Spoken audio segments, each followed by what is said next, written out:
तो आपको एक इक्वेशन दी हुई है F equal to a root x plus b t square, ठीक है। तो अब ये कह रहे हैं कि भाई ए डिवाइड बाय बी की डायमेंशनल इक्वेशन बताओ क्या बनेगी। तो प्रिंसिपल ऑफ होमोजेनिटी लगा दे अपन, और प्रिंसिपल ऑफ होमोजेनिटी लगा के पहले तो वन बाय वन सॉल्व कर लेते हैं। जैसे कि एफ है, ठीक है, तो एफ इजिकल टू क्या आ जाएगा, ए है ना, ये ए आ जाएगा और ये रूट एक्स आ जाएगा। अब यहाँ पर सबसे पहले आपको ए का फाइंड आउट करना है। तो ए का क्या होगा, एफ का क्या है आपका, M1L1T-2 है, ठीक है, और डिवाइड बाय रूट एक्स इसके नीचे जाएगा। तो ये तो एक्स क्या लेंथ है, तो लेंथ की पावर कितने जाएगी, 1/2 हो जाएगी। ये ब्रैकेट आ जाएगा आपका, पूरा ब्रैकेट आ गया। आगे सॉल्व करोगे तो एम की पावर कितना जाएगा, 1, ठीक है, सर और आ गया अब। एल की पावर कितनी आएगी, प्लस का 1/2 आएगा यहाँ से, तो और टी की पावर कितना जाएगा, -2 आ जाएगा। तो ये तो आपका किसका गया, ए का आ गया। ऐसे बी के लिए सॉल्व करोगे तो क्या करोगे, एफ, ठीक है, एफ ये ब्रैकेट में आपका बी हो जाएगा, और ये ब्रैकेट में यहाँ पर टी का स्क्वायर हो जाएगा। तो बी के लिए आप जब फाइंड आउट करोगे तो एफ क्या हो जाएगा आपका, M1L1T-2 हो जाएगा, और नीचे ये T2 मतलब टी की पावर +2 हो जाएगा, ठीक है। और ये बन जाएगा आपके पास एम की पावर 1, एल की पावर 1, और टी की पावर कितना जाएगा, -4। -4। पर आपसे ये क्वेश्चन आपसे क्या हुआ, ए बाय बी क्या होगा। तो ए बाय बी के केस में देखो, एम की पावर 1, एल की पावर 1/2 एंड टी की पावर -2, और इन सबको ऊपर ले आते हैं। तो एम की पावर -1, एल की पावर -1, और टी की पावर कितनी जाएगी, प्लस का 4 हो जाएगा, ठीक है। तो ये एम की पावर आप करोगे 1 - 1, ये तो 0 हो 0 जाएगा, ठीक है। एल की पावर 1/2 -1 -2 1 -1/2 हो जाएगा, और टी की पावर कितना है, -2 + 4 यानी +2। प्लस का 2 हो जाएगा, ठीक है। तो इस तरह से ए बाय बी जो होगा उसका आंसर क्या आएगा, m⁻0, l⁻⁻1/2 एंड t⁻2। तो इसका ये आंसर बन जाएगा, ठीक है। किसी कोई प्रॉब्लम है इसमें। क्वेश्चन ये दे रखा है, एम मास का कोई बहुत लार्जेस्ट स्टोन है, ठीक है, एम मास का कोई लार्जेस्ट स्टोन है, और उसको क्या है कि that can be moved by a flowing river, कोई फ्लोइंग रिवर है वो इसको मूव करती है। तो इसको जो मूव करती है तो वेलोसिटी आपको दे रखा है v, फ्लोइंग रिवर जो है डिपेंड्स अपॉन वेलोसिटी v, इसकी वेलोसिटी है, रो डेंसिटी दे रखी है, g जो है आपको एक्सेलरेशन ड्यू टू ग्रेविटी दे रखा है। तो आपको ये बताना है कि m जो है 6th पावर ऑफ वेलोसिटी पर डिपेंड करता है। तो ये क्वेश्चन जो है कौन सी एप्लीकेशन से सॉल्व होगा, A B C, sir third वाली, थर्ड सी वाली वाली से सर। सॉल्व क्वेश्चन होगा। समझ में नहीं आया। क्वेश्चन समझ में नहीं आया। क्वेश्चन में दिया हुआ है कि एम मास का कोई लार्जेस्ट स्टोन है, ये लार्जेस्ट स्टोन है, और कोई रिवर फ्लो हो रहा है, ये रिवर का फ्लो हो रहा है, ठीक है। तो रिवर का जब फ्लो हो रहा है तो ये जो है ये मूव होगा, स्टोन जो है इससे मूव होगा, ठीक है। तो ये जो रिवर है इसकी वेलोसिटी दे रखी है आपको v, जो भी वाटर है, वाटर की डेंसिटी आपको दे रखा है रो, ठीक है, और ग्रेविटेशनल एक्सेलरेशन दे रखा है g, ठीक है। तो ये कह रहे हैं कि ये डिपेंड करता है इस पे, assuming that the mass m of the largest stone that can be moved by a flowing river. तो ये m मास, अगर मान लो इस ये जो रिवर का वाटर फ्लो हो रहा है, इस वाटर फ्लो की वेलोसिटी v है, डेंसिटी रो है, और ग्रेविटेशनल एक्सेलरेशन g है, तो ये m मास का स्टोन जो है ये मूव हो जाएगा, ये m मास का स्टोन जो है वो मूव हो जाएगा। तो हम ये कह सकते हैं कि भाई जो अपनी स्टेप्स थी कि ये जो m मास है ये किस किस पे डिपेंड कर रहा है, वेलोसिटी पे डिपेंड कर रहा है, डेंसिटी पे डिपेंड कर रहा है, और ग्रेविटेशनल एक्सेलरेशन पे डिपेंड कर रहा है, ठीक है। और इनकी पावर्स मान लेते हैं, इनकी पावर्स मान लेते हैं, a इसकी पावर मान लेते हैं, b इसकी पावर मान लेते हैं, c, ये अपनी क्या हो जाती है, स्टेप 1, ये अपनी क्या हो गई, स्टेप 1 हो गई। स्टेप यहाँ हो गई सर। यहाँ m इजिकल टू क्या लिख सकता हूँ मैं, k, v की पावर केजी। की पावर b, और g की पावर c, ये मेरी क्या आ गई, फर्स्ट इक्वेशन आ गई। अब आगे की स्टेप्स पता है ना आपको क्या लगाएंगे, समझ में आया नहीं आया यस सर, इनके सबकी डायमेंशन आपको। इक्वेशन लिखेंगे। हाँ, बस आपको अब एबीसी निकालना है। एबीसी निकाल के देख लो कि ए जो है वो 6 आ रहा है कि नहीं आ रहा। सेकंड स्टेप क्या थी इसकी, स्टेप 2, स्टेप 2 क्या थी, स्टेप 2 में आपको डायमेंशनल इक्वेशन लिखनी है।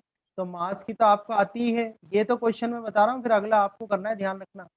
तो ये m की पावर 1 आ गई, वेलोसिटी की क्या होगी, l की पावर 1 एंड t की पावर टी की -1, पावर -1। ठीक है। डेंसिटी रो, डेंसिटी होता है M1 L की किलोग्राम, पावर -3। हाँ, किलोग्राम अपॉन मीटर क्यूब होता है ये, तो m की पावर 1, l की पावर -3, ठीक है। और g क्या है, एक्सेलरेशन है, ग्रेविटेशनल एक्सेलरेशन, तो क्या होता है मीटर अपॉन सेकंड स्क्वायर, यानी एल की पावर 1 एंड टी की पावर -2। -2। ठीक है, ये स्टेप थी। इसके बाद अगली स्टेप में क्या करते थे आप, सारी वैल्यूज जो है वो किस में रख दोगे आप, फर्स्ट वाली इक्वेशन में। तो फर्स्ट में रखोगे यस तो ये m की पावर 1 आ जाएगी। k का तो कुछ होगा ही नहीं, मैं थोड़ा सा शॉर्ट कर रहा हूँ, देखना। ये a है तो l की पावर कितनी आ जाएगी, a आ जाएगी। ठीक है, और t की पावर भी -a आ जाएगी। ठीक है, फिर b, तो m की पावर देखो, m की पावर b आ जाएगी और l की पावर -3 भी आ जाएगी। ठीक है, ये तो किसकी बात हो गई, रो की। g का देखो आप, g के लिए क्या आ जाएगा, l की पावर c, है ना, और t की पावर -2c आ जाएगा। ठीक है, ये कितना आ जाएगा, -2c आ जाएगा। अब इनको सॉल्व कर लो आप, देखो m की पावर कितनी आ रही है, b आ रही है, m एक ही है ना, m की पावर b आ रही है। l की पावर देखो यहाँ से a आ जाएगा, फिर क्या आएगा, -3 भी आ जाएगा, फिर क्या आ जाएगा, प्लस का c आ जाएगा, ये आ गया। और t की पावर देखो कितनी आ रही है, t की पावर यहाँ से -a आ गया, और ये t की पावर कितना आ गया, -2c आ गया, है ना। अब क्या करोगे, कंपेयर करो। तो कंपेयर करो तो b इजिकल टू तो कितना आ जाएगा, 1 आ जाएगा। ठीक है, और a -3b प्लस c, ये कितना आ जाएगा, 0 आ जाएगा। और -a -2c इजिकल टू कितना आ जाएगा, ये भी 0 आ जाएगा। अब तीन इक्वेशन मिल गई आपको, तीन इक्वेशन मिल गई, इनको सॉल्व कर लो। ए बी सी, बी की तो वैल्यू है ही सही, ए और सी की वैल्यू निकाल के बता दो क्या आंसर आएगा, करो। सर एक बार स्टेप 3 वापस से बता दो। हाँ, 1 सेकंड। इसमें बी की वैल्यू रख दो, तो बी की वैल्यू रख दो तो क्या आएगा, a -3 into 1 plus C equal to 0 आ जाएगा। यानी कि a plus C equal to कितना आ जाएगा, 3 आ जाएगा। और इधर आपके देखो ये क्या दे रखा है, माइनस कॉमन ले लें इसमें, या ऐसा कर लो, देखो यस सर। ऐसे कर लो, -a इजिकल टू कितना आ जाएगा, 2c आ जाएगा।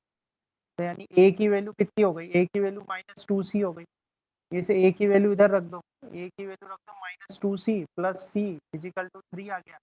तो ये -c इजिकल टू 3 आ जाएगा। तो c इजिकल टू कितना आ जाएगा, -3 आ जाएगा। -3। तो c -3 आ गया, c -3 आ गया, तो a कितना आ जाएगा, -6 आ 6। जाएगा। a -6 आ गया। सर प्लस और का 6 आएगा ना। हाँ, प्लस का 6 आएगा। ठीक है, और अब आप यस। लास्ट स्टेप लगा दोगे। इसकी लास्ट स्टेप क्या है, इसकी स्टेप 4 है। क्वेश्चन आपको भी करने हैं वही आंसर बताने। स्टेप 4 में क्या वैल्यू रख दो, तो m इजिकल टू के को अगर मैं हटा दूंगा तो प्रोपोर्शनल का साइन आ जाएगा, तो m प्रोपोर्शनल v की पावर देखो कितनी आ रही है, a कितना है 6 से आपका, तो 6 आ गया। रो की पावर कितना आएगी, b देखो कितना है 1 है, तो ये 1 आ गया। और g की पावर c देखो कितना है, -3 आ गया।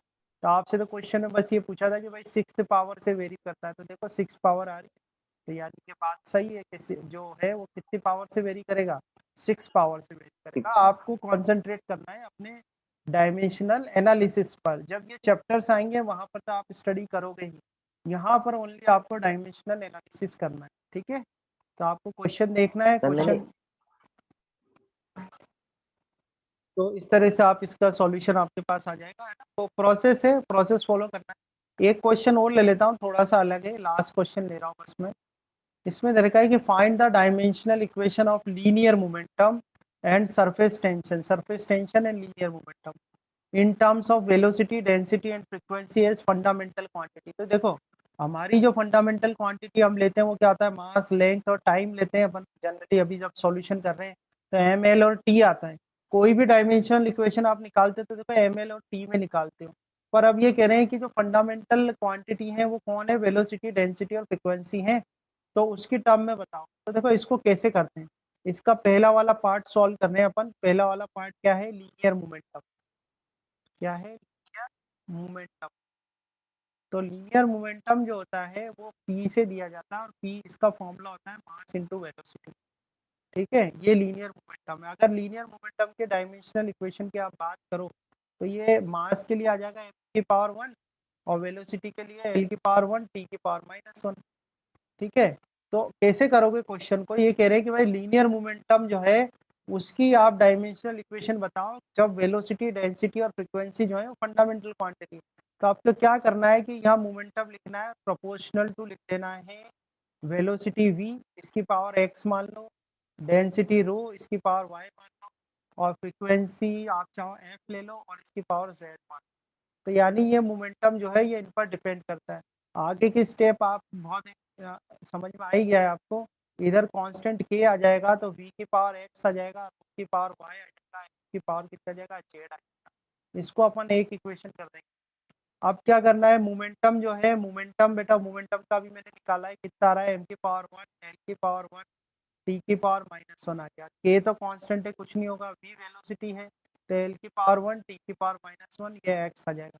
डेंसिटी आप जानते ही हैं किलोग्राम पर मीटर क्यूब है, यानी कि m की पावर 1 l की पावर -3 और ये इधर आ जाएगा y। फ्रीक्वेंसी आप जानते हैं 1/t होता है, 1/सेकंड, यानी t की पावर -1 तो ये t की पावर -1 और ये z आ जाएगा। ठीक है, इसको थोड़ा सा मैं अरेंज करूँ तो m की पावर तो आई थिंक यहाँ से y बन रहा है ना, m की पावर कितना आ रहा है y, m तो और कहीं है ही नहीं। l की पावर देखो कितना आ रहा है, x आ रहा है, यहाँ से माइनस का 3y आ रहा है, ठीक है, और यहाँ भी l नहीं है। फिर t की पावर देखें तो t की पावर -x आ रहा है, इधर t है ही नहीं, और ये -z आ रहा है। -z। ठीक है, आगे का प्रोसेस आप जानते ही हैं, क्या करना है, कंपेयर करना है। तो y इजिकल टू कितना आ जाएगा, 1 आ जाएगा। ठीक है, और x -3y इजिकल टू कितना आ जाएगा, देखो ये भी 1 आ रहा है। ठीक है, और देखो -x -z इजिकल टू कितना आ रहा है, ये -1 आ रहा है। तो ये तो हो जाएगा x + z इजिकल टू 1 हो जाएगा, है ना। तो एक एक तो ये आ गया आपके पास। तो देख लो आप, इनको नंबर कर देते हैं अपन, जैसे सर x एक = 1 4। तो ये आ रहा है, इसको सेकंड कर देता हूँ, इसको थर्ड कर देता हूँ, इसको फोर्थ कर देता हूँ। तो y की वैल्यू यहाँ रख दो थर्ड वाली में, y x की वैल्यू = 4। था, हाँ, तो x - सर 3 x 4 हो जाएगा। इजिकल टू 1 हो जाएगा, तो x इजिकल टू 4 हो जाएगा।